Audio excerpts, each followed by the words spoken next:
Hello mga kananay! Good morning sa inyong lahat! Dito po ako sa area ni Jean.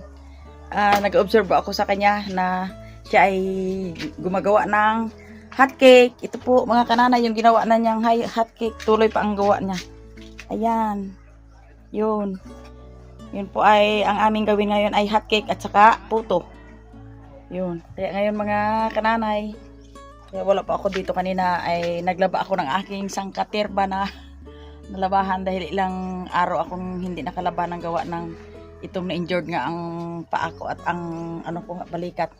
Kaya ngayon ito ay thanks God at medyo maayos-ayos na ang pakiramdam ko kahit mahinang gumalaw, kahit mahinang lumakad, at least ayos ang pakiramdam. Ngayon po ay tuloy ang aming trabaho ni Jean.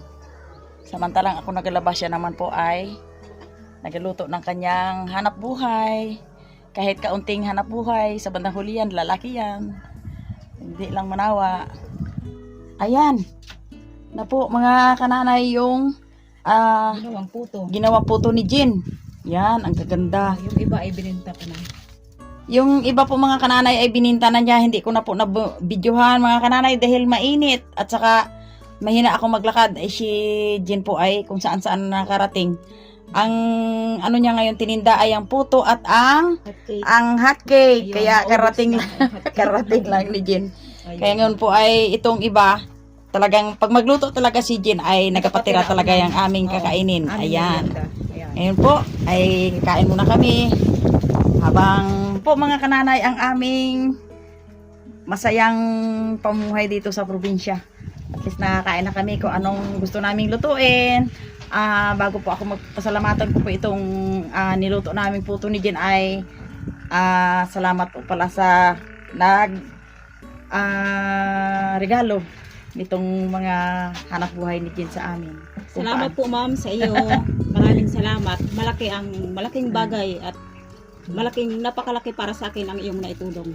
Oo, nakagawa kami kung anong gusto na namin gawin. Kaya ito, masayang-masaya ang maraming salamat talaga Ma'am Gina dahil ang pagtutulong mo talaga ay talagang nakapasaya sa tao at ikaw po ay kahit ibang tao talaga, hindi mo kamag-anak ay parang kamag-anak ka rin namin. Kaya ito Ma'am, lubos po akong nagagalak sa inyo, sa lahat ng nagtulong sa amin at sa lahat ng mga ng viewers namin, hindi na namin babanggitin. Basta sa lahat na tumulong, kung saan mundo man, alam nyo na po yon. Kung saan mundo po kayo, ay maraming salamat sa pagpanood ninyo kay Kananay. Dalangin ko po ay more blessing pa sa inyo, saka si God ang mag-ingat sa inyong buong pamilya. Amen. Talagang yun lang lagi ang dalangin ko. Take care lang po. Kung paano po ingatan ko ang kalusugan, ganon din po kayo. Yan. Masaya ang buhay kapag okay lang, magandang kalusugan. Maayos ang kalusugan. Ayun, okay. yan ang lagi ang pray ko sa inyo. Sige. Pasalamatan natin. Lord, salamat sa lahat ng pagpapala mo. Salamat sa maayos na kalusugan naming pamilya. Sa ngayong umaga, in Jesus' name, Amen. Okay. Nag-join nyo aking maliit kasi nauna siyang lumabas ng school kasi Friday, ayan. Yan. Nauna siya. Yung aking grade 1. Yung aming puto, bumbong puto. Kain na, bibi. Kain ko lang.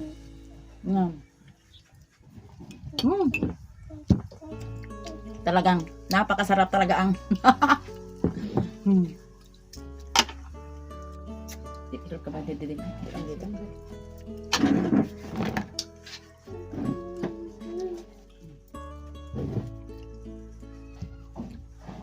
Dito sa amin ay kainitan na ng panahon kahit mga ang oras ay mga alas 10 pa lang ng umaga. Sobrang init na kasi nanay ay hindi makakasabay hindi makasabay ng pag-video sa kay Jean ko sa kung saan man ako nakakarating. Gaintay na lang po ako dito. Yan.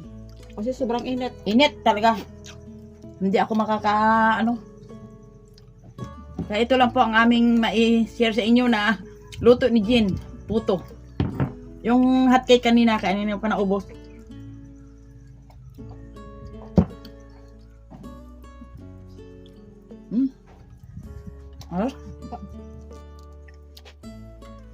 Ito pala ang technique nito. Kailangan sa araw pa. Basa na. I-shake talaga. Tapos damihan ng tubig. Ako nag-comment ang dahil sa kami daw ay mag-bukay ng balon. ay malaking ano yun ma'am. Dahil yun ay magapadetect pa kami sa tao kung saan ang mayroong tubig. Kasi dito sa amin ma'am ay parang bundok na rin. Mataas po na portion dito Ito. sa amin, ma'am, yung sa amin. Kasi yung tubig na kinukuha namin doon sa Lugar. kuwan ay malayo din yun. Sa tabi ng bundok yun. May bukal doon. Kaso lang, noong unang panahon hindi kami naghahirap mga kananay kasi yung tubig ay yung sulo lang namin buong pamilya. Ngayon po ay marami nang nakikishare sa tubig. Yung iba po ay pinuputol at pinapalubluban ng kalabaw. Kaya ang masaklap. Kaya nakakapagod din ng maya-maya. Punta kami doon. Bisitahan namin. Ay yung pala, yung pala putol dito ang tubig. Yung pala, yung tubig ay nakaano na. Hindi marunong mag ano. Yung iba ay hindi ko alam kung anong mga pangyayari. Kaya dito sa amin mga kananay ay iba ang mga ano dito. Aming kabarangay. Hindi namin alam kung ano. Kaya maano na lang. Kailangan ang mahabang pasensya. Yun. Ay, bago po ang lahat, ay sana yung aking Yung kwan. i-shout out mo, diba? May ano ka. Mayroon pala mga kananay, mayroon pala akong kaunting ka pa shoutout po dito. Shoutout po kay Ma'am Pili Estila. Hindi ko po alam kung taga saan ito ma'am, kung saan ka man naroon. Paano ako maging maayos dito ay ganun din kayo. Take care lang always. Thank God you po, bless ma'am, you. sa inyong panunood. At ngayon po ay mabuti ito si Pram Oman. Si Mariam Marion. Pram Oman. Hello po, ma'am. Sana'y maayos din ang iyong kalusugan. Salamat po ma'am sa inyong panunood. At lahat po ng aming mga viewers. Ayan. Wala akong Sobrang exception. nagpapasalamat po kami sa inyo ni nanay. Lahat po ng aking mga viewers, saan man pong dako kayo sa buong mundo, parang buong mundo na ha, ay salamat Maraming po sa inyong salamat po. panunood. Sobrang napakalaking tulong po ninyo sa amin. Sa simpleng panunood ninyo ay napakalaking bagay po yun sa amin. Sobrang masaya kami. Masaya din po kami. Kayo po ang aming inspirasyon sa pag-vlog Sa ni aming nanay. Kayo po yung aming inspirasyon para ayusin namin para sa inyo. Basta't ang akin lang po mga kananay ay ingat-ingat lang po kayo. Pero dumarating nga talaga ang disgrasya. Pero katulad sa akin, pero salamat kay Lord na kahit na ano ako ay hindi pa rin ako, ibig sabihin ay yung na-injured talaga ng nakakalakad pa rin po ako. Kaya yun. Para lang po sa inyo at sa aking buong pamilya na yun ang naisip ko na talagang tulong talaga. Yung disgrasya, hindi natin talaga Hindi natin may sure iwasan, ang mga disgrasya, pero yun nandyan nga, po yung patnubay. saluhin ka ni God. Oh, hindi ka maano. Yan Basta na ang talaga. patnubay po ni Jesus ay makakasurvive tayo. Yun po ang paniniwala ko na makakasurvive tayo dahil kay Jesus. Tama. Walang hindi kaya dahil sabi ni Jesus, walang imposible sa Kanya. Yung! Yun ang pinanghahawakan ko. Ayan po. Tingnan natin kung anong ginagawa ni Jean. Yan. Ano yan, Jean? Ayun. Ayan. Yan, tulong-tulong. Kami po ay mag-ano ng garden ng yung pataba na lupa. Tanim namin sa Pataba. yun na. Para Okay. Dagdagi pa to eh. Dagdag punuin natin. Ano naman ito? Yan. Pataba para Yan. sa lupa na Oo. lipatan Tak. ng Kabitan natin ng cucumber. Ayan. Ayan. Pagkatapos ng kain at magpahinga, trabaho ulit. Alis dyan, Mark. Ano ba tawag doon? Ano? Noy. Compost. Oo. Oo, yun. Tas sige, dalhin mo lang doon ha. Ano ba ganyan? Tama na o dagdagan? Mamaya po, Sige. Ayos. Sige, Mark. Tulong-tulong tayo sa kaunlaran. dala doon na. Oh, I-mix natin sa lupa. maya may merinda na tayo. Sige, kita mo ang kung saan ilagay yun doon. Oo. Ayun. Ayun na si Mark. Yan. Doon lang sa tabi nung lipat natin na lupa ha. Ayan, mga kananay, ano kayang ginagawa nito mag-asawa na ito? Yan. Parang ginarikol niya yung aming kahapon ng unang panahon Yung bagong gawa ang aming bahay doon sa baba. Kahapon. Oy, ang aming kahapon. Wow! Ayan ang maganda. That is my, ano yan? Lusiman? Rusima. Ayun. Aroy, maganda yan pag nagbulaklak. Ayan. Kailangan natin magpagaling. Magpaganda ng bahay kasi madarating silang bisita. Kahit walang bisita. Wow, ang ganda oh. Talaga naman. Punta muna kami doon sa amin oh. Magatanim kami ang daming bunga ng yun. Tanim kami ng pipino. Ilipat na namin sa malaking kwan.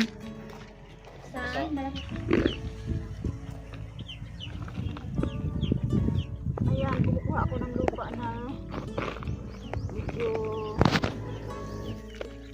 na magandang lupa. Ayan, imimix ko doon sa kinuha kong pataba. Ayan, para paglipatan nung pinunla kong cucumber or pino. Ayan, go na.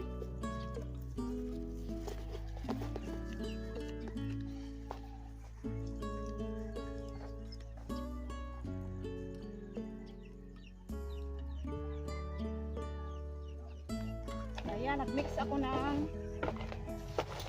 pataba at lupa. Nagmix ko para may lagay ko sa akin paglilipatan.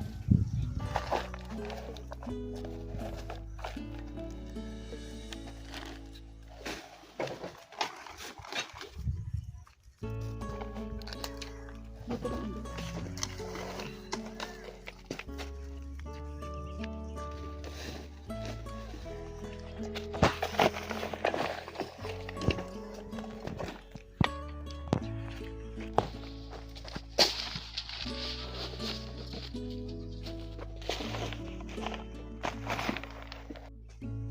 Ayan, ito na yung ililipat naming cucumber. Talagang, or pipino. In Tagalog, o in English pa ako eh. Ayan, medyo nanilaw na kasi talagang dapat ay kailan pa siya nailipat. Sobra na sa buwan kung tutuusin kasi ayan, nung lumabas na yung pang niya para kumapit na siya. Kaya, ayan, ngayon pa lang inilipat namin. Ito po yung kanyang pagtataniman, mga kananay oh. Oh, ito na. Yan. Ayan. Ipailalim bigding, ipailalim. Ay, kasi Bukayan. dadagdagan ko pa siya ng pataba sa taas. Oh, yan. Organic mga Ayos dan. kuha ng dumi ng mga kalabaw. Yan. Pasintabi lang sa kumakain. Yan po, dumi ng kalabaw at kasi Dumi ng kambing, yan. naobserbahan ko ay mas maganda siyang pataba. Ayan na. Kumapit na mga gamot. Laki ng gamot. Yun. Ayos na. Ayan. Talagang sobra na siya sa na dapat kailan pa mailipat. Yan, dadagdagan ko pa kasi siya ng pataba sa taas.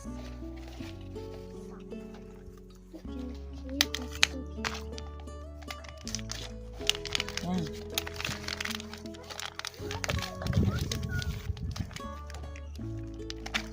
Okay. Bala 4 na puno ito pag ito ay bumunga. Naku. Yan. Yan pa. Yan. Isa. Yan. Hindi mo yan. Kasi itong mga apo ko mga kananay ay mahilig sa cucumber. Matakaw. Kaya nagtanim na lang ang kanyang ina ng cucumber.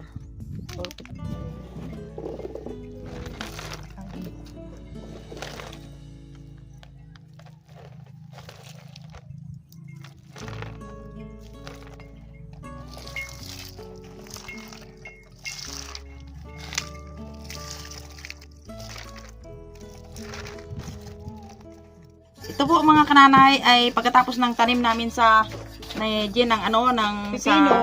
pipino sa itim na bag ay ito po, magmerinda po kami. Alam niyo po ito mga kananay, ito po ay aming merinda na nagbili si Jen ng nilupak na balinghoy or kasaba. Ayan, kamuting kahoy. Yan. Ngayon po ito po mga kananay ay ito po ay kokwa na ging mold na binilhan namin. Ito po ay maganda sa kalusugan. Pampakuha daw ito ng yung mga nagkalimot-limot. Maraming benefit ang kokwa. Alam mo yung mga kananay, ito po. Hatiin namin ni Jen.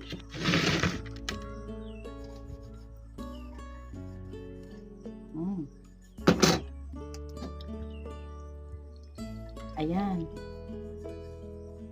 Yan. Magkakape po kami. Yan. Yun. Okay na po, kami po ay mag-merinda, mga kananay. Kain po tayo. Itong aming merinda ay ang Nilupak na balinghoy. nilupak na kamuting kahoy or balinghoy sa amin tawagin. Okay. Pasalamatan natin itong ating merinda, mga apo. Thank you Lord sa mga pagkain sa araw-araw na kung paano kabigay kalusugan at kalakasan sa aming katawan in Jesus name. Amen. Yun. Yeah. O, tigisa. Oh. Oh. Next time. Tingnan niyo ako. O, ito nini. O, ting. Ikaw, ting. Sige, sige.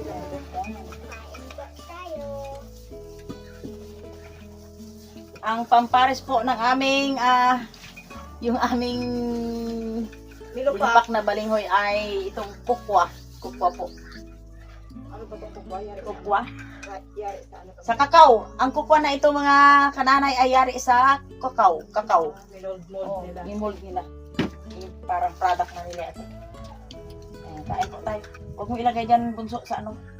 Ito ni oh. So, ang mga bata kanina pa nag-drinks, paglabas ng school, nag-juice na sila.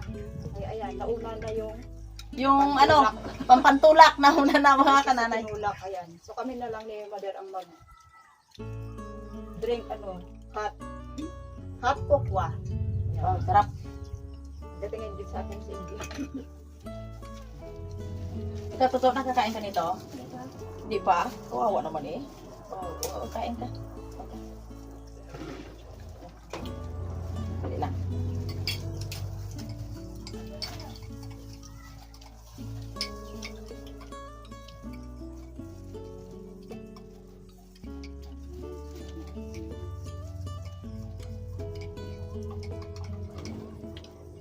Masarap ang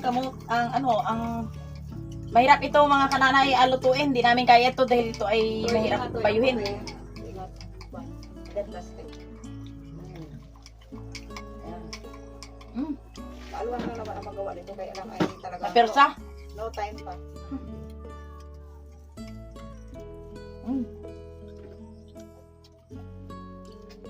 Kain tayo mga kananay. Halos itlog pa natin ang ginaano ko na pinalagay sa kanin. Kaya ako nga doon, elementary pa lang, abangan na ng itlog ng itik sa tabi ng dagat. Yun kasi sabi ni nanay, pampatay daw yung itlog. Maliit pa daw kami. Nilagang itlog ang laging pinapaulam niya sa amin. Kaya hanggang dito na lang kami. Shout out po sa lahat ng aming manonood, mga kananay. Lahat. Thank you po. Subscriber, like and subscribe. Thanks for watching, mga kananay.